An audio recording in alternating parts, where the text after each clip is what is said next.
ક્યાં પિયર જવાની તૈયારી કરી? હા, મને મોહને કહ્યું છે કે 2 દિવસ તારા પિયર આટો મારી આવ. તો મમ્મી, હું 2 દિવસ મારા પિયર આટો મારીને આવું. જાઉં છું. તારે પિયર નથી જવાનું. કેમ મમ્મી? તમે ના હું કેમ પાડો છો? કારણ કે તારા ગામના મુખીએ મારા દીકરાને તારા ગામમાં પગ મૂકવાની ના પાડી છે. એટલે મારો દીકરો તારા ગામમાં પગ નહીં મૂકી શકે ને, તો તું એ ગામમાં પગ નહીં મૂકી શકે. પણ શું કામ મમ્મી? એમાં મારો શું વાંક છે? મને તો જવા દ્યો. હું 1 વર્ષ ઉપર થઈ ગયું, મારા પિયર નથી ગઈ. આ બધું મારે નથી જોવાનું. મારો દીકરો નહીં જાય એટલે તુંય નહીં જાય. વાત ત્યાંથી પૂરી થઈ જાય છે. આ બાબતે હવે મારે કોઈ વાત નથી કરવી. પણ મમ્મી, એ તો મુખીએ મોહનને ના પાડી છે. પણ મને જવા દો. મેં ના પાડીને એક વખત કે તારે તારા પિયર નથી જવાનું એટલે નથી જવાનું. મોહને ભલે કીધું હોય, પણ હું તારી સાસુ છું. હું જેમ કહું ને એમ જ થશે. નથી જવાનું એટલે નથી જ જવાનું. પણ તમને તો ખબર છે કે મારા બાપુને મજા નથી, એટલે મારે જવું જરૂરી છે. હું એ જોઉં છું કે આ ઘરની બહાર પગ તું કેવી રીતે મૂકેશ. જો આ ઘરમાં એકવાર બહાર પગ મૂક્યો ને, પછી આ ઘરમાં પાછો પગ મૂકવાનો વિચાર નહીં કરતી. આ હું બોલો છો તમે? હું જે કહું છું ને એ બરાબર જ કહું છું. એટલે આ તારો થેલો પકડ અને જા તારા રૂમમાં. પણ એક વાર બસ, આ બાબતે કોઈ વાતચીત નથી કરવી. નથી જવાનું એટલે નથી જવાનું.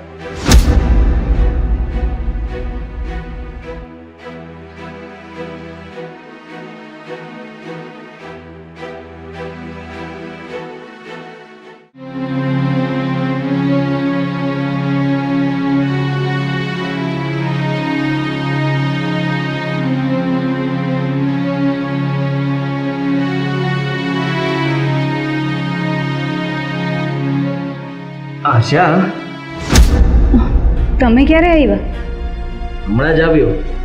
પણ તું તો તારા પિયર જવાની હતી ને, અહીંયા કેમ આમ ઉદાસ બેઠી છે? મારે પણ પિયર જવું હતું. હું તો થેલો ભરીને તૈયાર થઈ ગઈ હતી. પણ આ મમ્મીએ મને ચોખ્ખી ના પાડી દીધી. મમ્મીએ ના પાડી દીધી? પણ હું કામ? મમ્મીએ તને હું કામ ના પાડી? તમને તો ખબર છે ને, અમારા ગામના મુખીએ તમને અમારા ગામમાં પગ મૂકવાની ના પાડી છે. એટલે મમ્મીનું કેવું એમ છે કે મોહનને ઈ ગામમાં પગ મૂકવાની ના પાડી છે ને, તો તારે ઈ ગામમાં પગ નહીં મૂકવાનો. એવું થોડી ચાલે. આ મને ના પાડી છે તો ભલે ને, પણ તારું તો એ પિયર છે. તારા બાપુને ત્યાં તારે આટો મારવા જવું હોય, એમાં આપણે રોકી થોડા શકીએ કોઈ? મમ્મી યારે હું વાત કરીશ? ના ના, મમ્મી યારે તમે કાંઈ વાત ન કરતા, નહીતર મમ્મીને એમ થશે કે મેં તમારા કાન ભર્યા. એવું કાંઈ નહીં થાય. તું નાકની ચિંતા કરે છે. મમ્મીને મારે કહેવું જ પડશે કે તમે એને પિયર હું કામ નથી જવા દેતા. અને એ વાતને ક્યાં પકડવાની જરૂર છે? જે થવાનું તું એ થઈ ગયું. અને એમ પણ તું કેટલા સમયથી ત્યાં આંટો મારવા પણ નથી ગઈ. તો સીધી વાત છે, તારે જવું જ જોઈએ. અને તારે મમ્મીને કહેવાય ને કે મેં હા પાડી હતી. તો પછી મેં મમ્મીને કીધું કે મને મોહને જ કીધું છે કે 2 દિવસ તું તારા પિયર આંટો મારીએ અને તારા બાપુની ખબર કાઢીએ. પણ આ મમ્મી, મને નથી લાગતું કે મને જવા દે એમ. ના, જવા દે. એટલે હું વાત કરીશ અને એમને મનાવી લઈશ.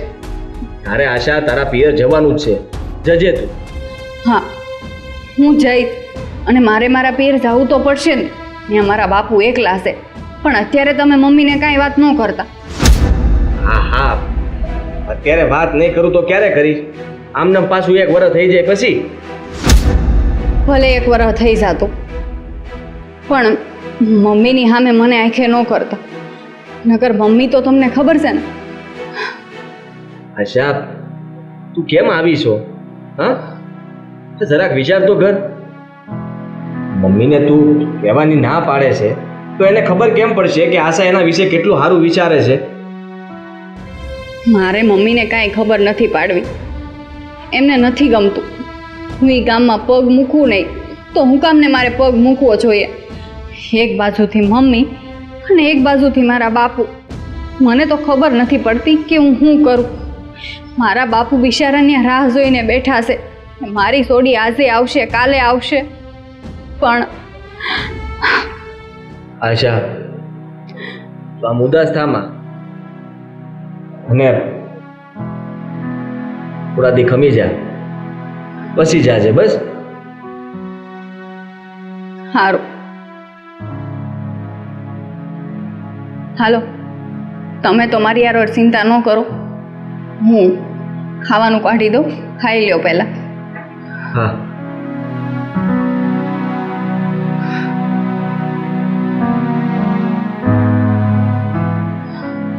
આમાં મોહનનોય કાંઈ વાંક નથી.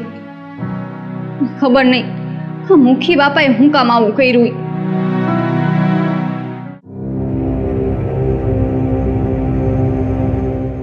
મમ્મી હા બોલ ને. તમે આશાને પિયર જવાની ના પાડી? હા ના પાડી. પણ હું કામ? હા, તમારે ના પાડવાની જરૂર શું છે? એના ગામના મુખીએ મને ત્યાં પગ મૂકવાની ના પાડી છે એટલે. હા, જે ગામના મુખી તને એના ગામમાં પગ નથી મૂકવા દેતા એ ગામમાં તારી બાયડીએ પગ નહીં મૂકે. અરે આ તમે ખોટું કરી રહ્યા છો. હું જે કરું છું એ બરાબર જ કરું છું. મેં સમજતા નથી. આમાં આશાનો કોઈ વાંક નથી. આમાં તો તું નથી. હું સમજુ છું એટલા માટે તો તમને કહું છું કે જુઓ, તમે આશાને એના પિયર જવા દો અને તમે આ લપમાં ન પડો ને તો સારું છે. હું એને નહીં જવા દઉં એટલે નહીં જ જવા દઉં. અને હા, આ લપ નથી, મેં વિચારેલી વસ્તુ છે કે એ ગામમાં તને પગ નથી મૂકવા દેતા તો હું શું કામ એને ત્યાં જવા દઉં? મને તો ખબર જ નથી કે એ મુખીએ શું કામ તને પગ મૂકવાની ના પાડી છે. એ હું કહું છું ને તમને. હા તો કે શું કામ એ ગામનો મુખી તને એમાં પગ નથી મૂકવા દેતો? કારણ કે એ ગામના છોકરા અરે મારે માથાકૂટ થઈ હતી અને મેં એ છોકરાને માર્યો હતો અને એટલે જ એ મુખીએ મને કહ્યું કે આ ગામમાં આજ પછી પગ ન મેલતા. આમાં આશાનો ક્યાં વાંક આવ્યો? અને તમે આશાને ના પાડો છો જવાની? વાંક હોય કે ન હોય, તું એ ગામમાં નથી જતો ને, એના મુખીએ તને આવવાની ના પાડી છે ને, તો પછી આશાને ત્યાં જવાની શું જરૂર છે? હા, અને કોઈ પતિવ્રતા નારી હોય ને એ એમ જ વિચારે જે ગામમાં મારા ધણીનું માન નથી એ ગામમાં મારે શું કામ પગ મૂકવો જોઈએ. પણ આ તો બુદ્ધિ વગરની છે, એક પિયર જવાની જીદ લઈને બેસી ગઈ છે. અરે મમ્મી, તમે નથી સમજતા. આશાને એના બાપુને મળવું કે ના મળવું, આ 1 વર્ષથી એના પિયર નથી ગઈ તો એ બચારી જવા માંગે છે. એમાં એને જવા નહીં દેવાની? ના, એને નથી જવા દેવાની, કારણ કે એના બાપા રડે ખડે છે. બરાબર, એને કોઈ વાંધો નથી. એટલે કહેજે કે તારા બાપાની ચિંતા નહીં કરતી અને એના બાપાને કંઈ પણ થશે ને તો ગામમાંથી સમાચાર આપણી સુધી પહોંચી જશે. અરે આવું શું કામ બોલો છો? આશા સાંભળશે તો કેવું લાગશે? વેવલા વેડા બંધ કર, બાયડી બાજુ બોલમાં. એને જેવું લાગે ને એવું ભલે લાગે. હું એની બાજુ એટલા માટે બોલું છું કે મારી પણ ઈચ્છા છે કે પિયર જતી હોય તો જવા દઉં. પણ મારી ઈચ્છા નથી ને, મારી ઈચ્છા નથી ને. જે ગામમાં મારા દીકરાનું માન નથી એ ગામમાં હું એને કેવી રીતે મોકલું? કેમ સમજવા તૈયાર નથી તું? મેં કોઈ વાતે નહીં માનો. હું એમ કહેવા માંગુ છું કે મને ના પાડી છે તો હું એ ગામમાં પગ જ નથી મૂકવા માંગતો અને હું ક્યારેય મારા સસરાના ઘરે જવા પણ નથી માંગતો. પણ આશાને તો જવા દો. આશા આશા આશા નથી મોકલવી મારે આશાને. હવે આ બાબતે મારી સાથે કોઈ વાત નહીં કરતો. ઊભા રહો, 1 મિનિટ ઊભા રહો. તો તમે સાંભળી લો, તમે આશાને જવા નથી દેવા માંગતા ને? ના. તો ઠીક છે, હું એ ગામમાં મુખીએ ના પાડવા છતાં પણ એ ગામમાં પગ મૂકીશ. શું કામ પણ? આશાને લઈને મૂકીશ. આશાને તેના પિયર લઈ જઈશ અને મુખીને જે કરવું હોય એ કરે. મારી યારે માથાકૂટ કરશે એટલું જ ને, પાછી મુખી યારે માથાકૂટ કરી લઈશ. બસ. આ તું કેવી જીદ લઈને બેઠો છે, મને એ નથી સમજ પડતી. અરે ના પાડી છે તો તું નથી જતો તો એ ના જાય તો શું ફેર પડી જાય? અને વાત રહી એના બાપાની તો એને કહેજે કે આપણા ગામના પાદર આવીને એના બાપાને મળી લે. વાર્તા થઈ ગઈ પૂરી. મને કઈ સમજાતું નથી આમાં. હું આશાને જવાબ નથી આપી શકતો અને તમને તે કઈ નથી શકતો. સમજ તો મને નથી પડતી કે હું તારી બાજુ બોલું છું તો તું તારી બાયડી બાજુ હું કામ બોલે?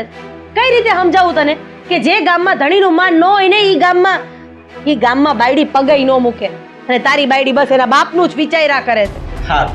સારું, તમે શાંતિ રાખો અને હા, તમે ખોટા ગરમ ન થાવ. જા. હવે પછી આ બાબતે વાત નહીં કરતો મારી યારે.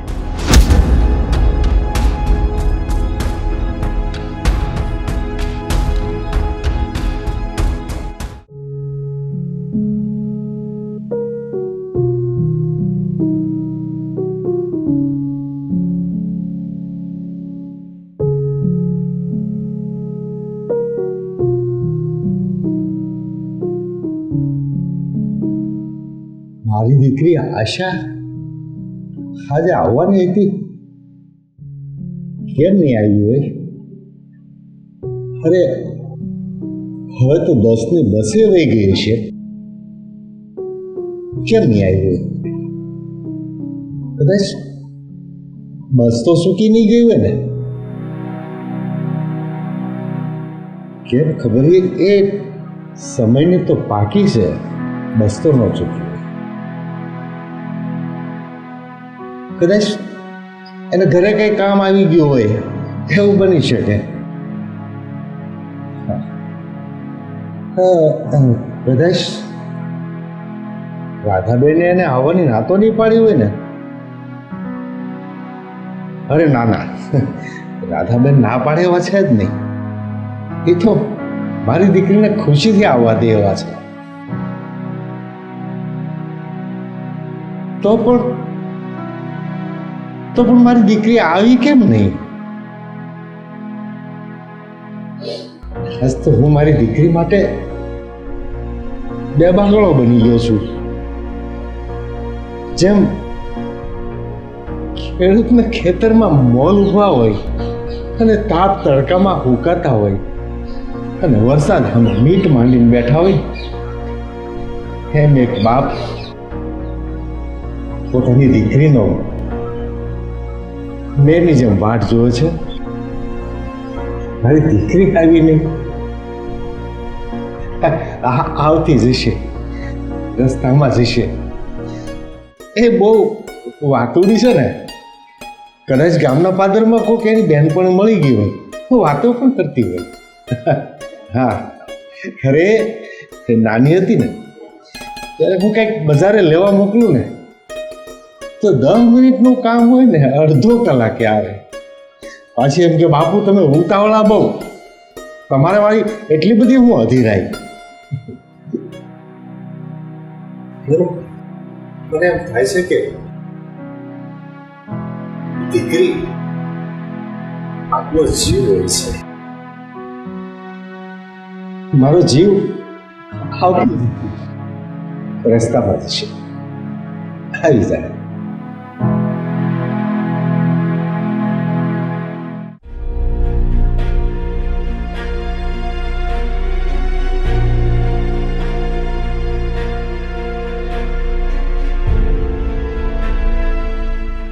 મોહન, શું થયું? કેમ તમે અહીંયા ઉદાસ બેઠા છો? કાંઈ નહીં, મમ્મી યારે વાત કરી હતી. મેં તમને ના પાડી હતી રે, તોય તમે મમ્મી હારે વાત કરી. કરવી તો પડે ને. શું કીધું મમ્મીએ? એ જ કે આશા એના પિયર નહીં જાય. ખબર જ હતી કે મમ્મી હા નહીં પાડે. હું તો કેટલી ખુશ થતી હતી કે હું મારા પિયર જઈશ, મારા બાપુને મળીશ. પણ મોહન, તમે મમ્મીને સરખી રીતે સમજાવો ને કે મને મારા પિયર જવા દે. તારી હંધી વાત હું સમજુ છું, પણ હા મમ્મી છે કે એ કોઈની વાત માને એમ નથી, એનું મનનું ધાર્યું જ કરે એમ છે. મને નથી લાગતું કે મમ્મી જલ્દી એની હઠ મૂકે. પણ મમ્મી આ હઠ ખોટી લઈને બેઠા છે. ખબર છે એમને કે મારા બાપુને મજા નથી, એ અહીંયા આવીએ કે એમે નથી. ન કરે હું મારા બાપુને આપણા ઘરે બોલાવી લઉં. જો હું તને અત્યારે તો કાંઈ ન કહું, પણ એટલું જરૂર કહીશ કે હમણાં તું તારા પિયર જવાનું રહેવા દે. તમે આવું હું કામ બોલો છો? તમે તો મને કહેતા હતા કે હું મમ્મીને મનાવીશ, એ તને જવા દેશે, અને તમે જ કહો છો કે હમણાં જવાનું રહેવા દે. હા, હું જ કહું છું જો આપણે આને આ વાત મમ્મીને પૂછ્યા કરશું ને તો એ આપણા જ ઘરમાં ઝઘડો ખાલી ખોટો વધતો જાય. એના કરતાં સારું છે કે તું સમજી જા. હું તો સમજી જ જઈશ, પણ મમ્મીને સમજવાની જરૂર છે. ખબર છે એને કે હું વરદી થવા આવ્યું, મારા પિયર નથી ગઈ, તો એમણે થોડુંક સમજવું જોવે ને.